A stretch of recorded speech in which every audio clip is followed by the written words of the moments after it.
Hello, everyone, and welcome back to Cozy English. Today, we're going to talk about something that many of us struggle with, the art of doing nothing. In our fast-paced world, being busy is often seen as a badge of honor. We fill our calendars, check off our to-do lists, and constantly strive to be productive. But what if I told you that sometimes the most productive thing you can do is absolutely nothing? It sounds counterintuitive, I know, but stick with me. Let's start by defining what doing nothing really means. It's not about being lazy or procrastinating on your responsibilities. It's about intentionally carving out time to just be without a specific goal or task in mind. It's about letting your mind wander, observing the world around you, and disconnecting from the constant pressure to achieve. This could be sitting on a park bench watching people go by, lying on your back looking at the clouds, or simply staring out the window with a cup of tea. It's an active choice to be still. This idea isn't new. Philosophers and thinkers throughout history have praised the value of idleness. The French philosopher Blaise Pascal famously wrote, "All of humanity's problems stem from man's inability to sit quietly in a room alone." He believed that our constant need for distraction and activity prevents us from confronting our true selves and finding inner peace. We use busyness as a way to avoid uncomfortable thoughts or feelings. But in modern society, this stillness has become a rare luxury. We are constantly connected through our smartphones, bombarded with notifications, emails, and social media updates. This creates a state of continuous partial attention where we're never fully focused on any one thing. Our brains are always in overdrive, processing information and responding to stimuli. This can lead to mental exhaustion, burnout, and a feeling of being overwhelmed. We feel guilty when we're not being productive, as if every single moment must be optimized for some future gain. So, why is it so important to embrace doing nothing? First, it's incredibly beneficial for our creativity. When our minds are not occupied with a specific task, they enter a state known as the default mode network.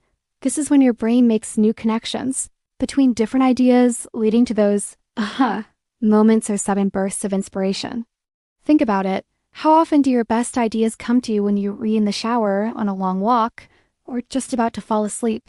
It's because you've given your mind the space to wander and connect the dots in a way it can't when you refocused on a spreadsheet or a report.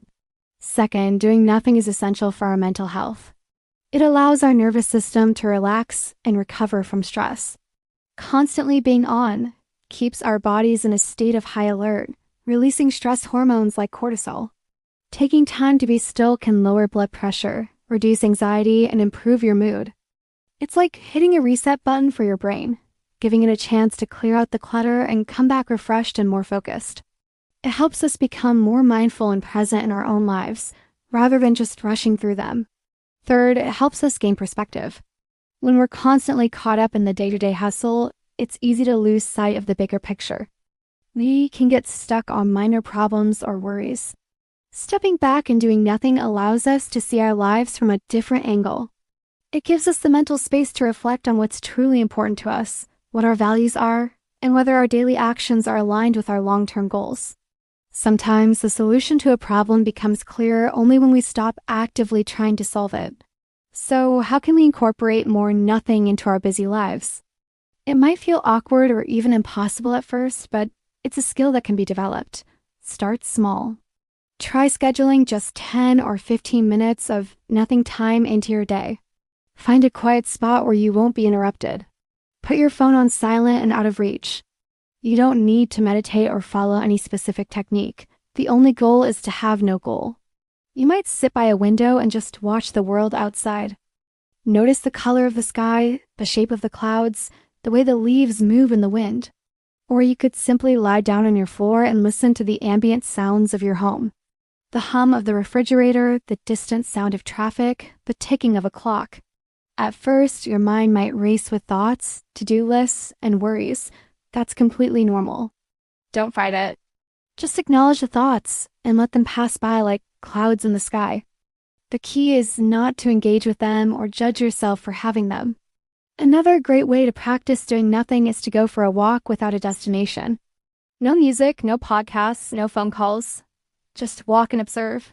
Look at the architecture of the buildings. the faces of people you pass, the little details you normally miss when you're rushing from one place to another. This is about experiencing the journey, not just reaching a destination. You might also rediscover the joy of simply sitting. Find a comfortable chair, maybe with a warm drink, and just sit. Resist the urge to pick up your phone, a book, or turn on the TV. Let your mind be your entertainment. You might find yourself reflecting on a conversation from the day, remembering a happy memory, or simply noticing how you feel in that moment. It's a powerful way to reconnect with yourself. The biggest challenge is overcoming the guilt. Our culture has trained us to believe that if we're not doing something, we're wasting time. We need to reframe this mindset. Think of doing nothing not as wasted time, but as essential maintenance for your mind and soul.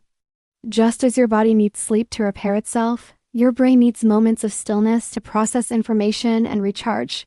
It's an investment in your well-being, creativity, and long-term productivity. You'll likely find that after a period of intentional idleness, you return to your tasks with more energy, focus, and clarity. In the end, embracing the moments when doing nothing feels right is about finding balance. It's not about abandoning your goals or responsibilities. It's about recognizing that constant activity is not sustainable or healthy. By intentionally creating space for stillness, you're not running away from your life. You're more fully stepping into it. You're giving yourself the gift of presence, clarity, and peace. So I challenge you this week to schedule some nothing time. Find a few minutes to just be. See how it feels. Notice what thoughts or ideas come up. It might feel strange at first, but I promise it's a practice that can profoundly change your relationship with yourself and the world around you. Let go of the need to be productive for a little while, and you might just discover something wonderful. Thank you so much for joining me today on Cozy English. I hope this gives you some food for thought. If you enjoyed this video, please give it a thumbs up and subscribe for more conversations like this. I'd love to hear your thoughts in the comments below. Do you find it difficult to do nothing? What are your favorite ways to unwind and be still? Until next time, take care and be kind to yourself. Bye for now.